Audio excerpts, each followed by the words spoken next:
Written by Marissa Bader. Illustrated by Arlene Soto. See that girl over there? That's my twin sister, Paige. We're alike in a lot of ways, but we can be different too. Like on our birthday, I only eat the cake, and Paige only eats the frosting. And I like playing dress up, while Paige likes playing catch outside with our big brother, Robbie. Also, I'm quieter than Paige. Paige lives for talking. She even talks for me sometimes. Last week in art class, Arthur asked me what my favorite color was. Before I could even open my mouth to answer, Paige blurted out, "Blue."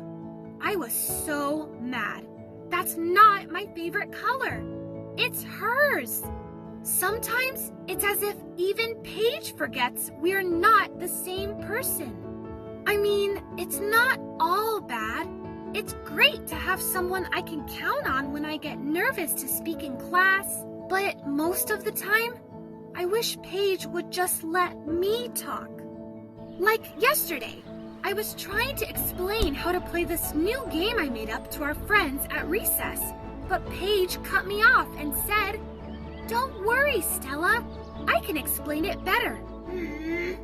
That's when this big, burning feeling swelled in my tummy and rose up into my throat. Ugh! The game was my idea, and Paige just stepped in and took it over. I wanted to scream, but instead, I just looked down at my feet and muttered, "Okay, Paige." That night, as she was tucking me in, Mom asked, "What's wrong, Stella?" She can always tell when I'm in a bad mood. I tried to shake it off, but instead, everything came pouring out. I told her about Paige answering Arthur's question and how she jumped in to explain the game to our friends, even though it was my idea. Then I told her about the big, burning feeling in my body. Mom said, "I wonder if the big, burning feeling is your voice trying to break free." "What do you mean?" I asked.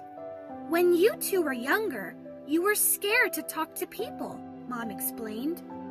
"I think Paige started speaking up as a way to protect you. If she answered, you wouldn't have to. But you're not a little kid anymore. You don't need Paige's protection. You just need to let her know that." Even though deep down I knew she was right, I was scared to talk to Paige about it. I didn't want to hurt her feelings. "Practice with your stuffies," Mom suggested. "Pretend Monkey is Paige and practice what you'll say next time she speaks for you." It took me a while to stop giggling at the thought of my sister being a twirly-tailed stuffed friend, but finally I said, "Paige, I can answer Arthur's question myself." Suddenly, the big, burning feeling in my tummy started to lessen.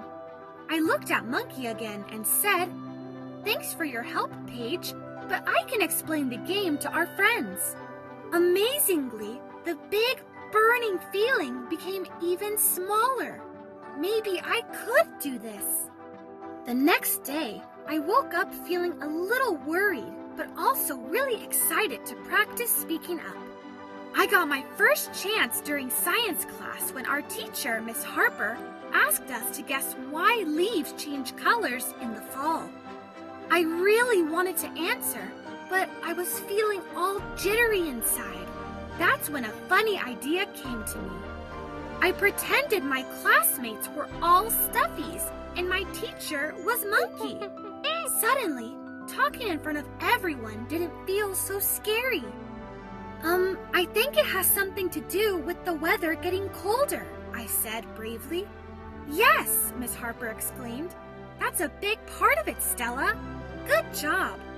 I'd done it. I'd spoken in front of my whole class.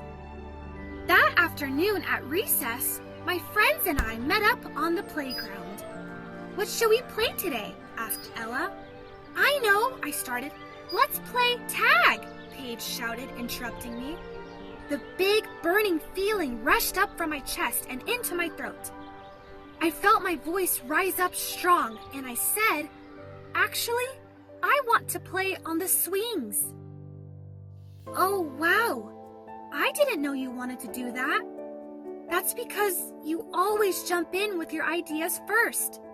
I love you, Paige, but I don't need you to protect me anymore. I can speak for myself." My heart was racing.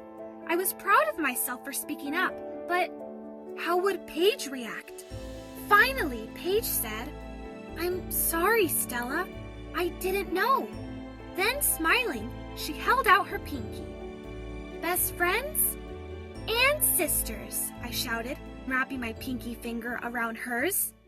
Later, when we were walking home from school, Ava asked, "What's your favorite after-school activity, Stella?" "Well," Paige started to say, then stopped herself. Her eyes grew wide as she clapped her hands over her mouth. "Oops, sorry, Stella." "Good catch, Paige," I said. Then I turned to Ava and answered, "My favorite activity is ballet. I just love twirling in my tutu." At dinner that night, our parents asked us to share our highs, our favorite parts of the day. I started to speak first, which really surprised everyone, even me. My high is that I spoke up a lot today. I was nervous, but I did it anyway, and I'm going to keep practicing. Everyone was so proud of me for finding my voice. They hugged me so tight, I could feel their love. Paige looked at me and said, "You were so brave today, Stella." Then we looped our pinky fingers around each other's and exclaimed, "Best friends and sisters forever." The end.